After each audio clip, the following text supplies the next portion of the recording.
The Supreme Court has refused to review its controversial order that restores a colonial-era ban on gay sex. The court today rejected the review petitions filed by the centre and gay rights activists who said they were extremely disappointed but that they would file another petition soon.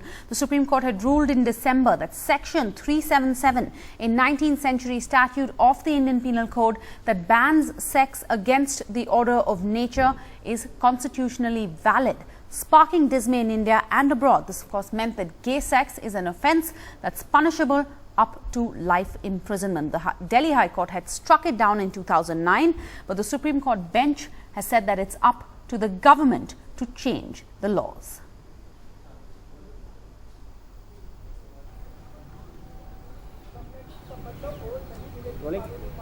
How we use this setback, dismissal of a review petition by the centre. We are joined by Mr. Anand Grover, who appeared for NAS Foundation. Mr. Grover, you might be disappointed today.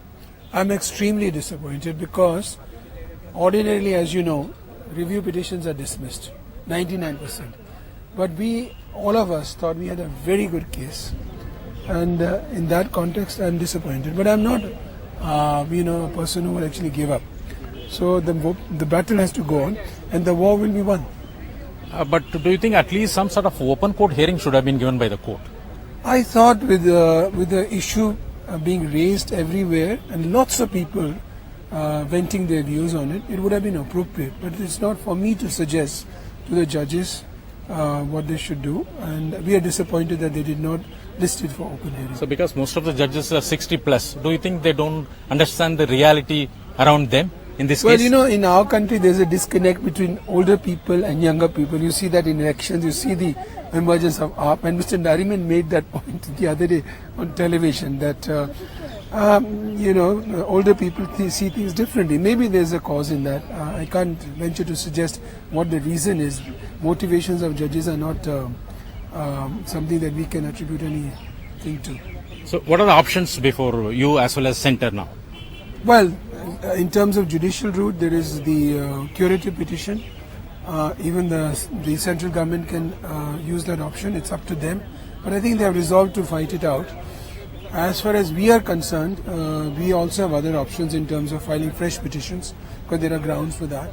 But also working with the legislators in Parliament, that will take a longer time. So you mean to scrap the concerned provisions? Scrap or change it by what the Attorney General has suggested also, that you have consensual sexual relations in private not to be covered by 377.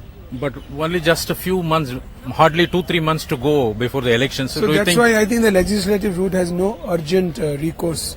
But it doesn't mean that we are not working with the leaders of different parties. But again, curative petition will go before, of course, Chief Justice will be a part of it. Do you still have hope in the curative petition, sir? See, anybody who seeks justice has to have hope in the recourses that are available. If you don't have any hope, you should not file it. Simplicity. So So your fight is on? No, the fight will always be on till we win the main war. And the war will be won by us. Because the movement of the community, the whole community, whether it's gay or heterosexual, because it applies to all of them, actually the movement has gone far beyond the judgment. It can't be rolled back. Thanks a lot, Mr. Grover. That was Mr. Grover basically saying that their fight is still on. In New Delhi, Arunachalam Vaidyanathan, NDTV.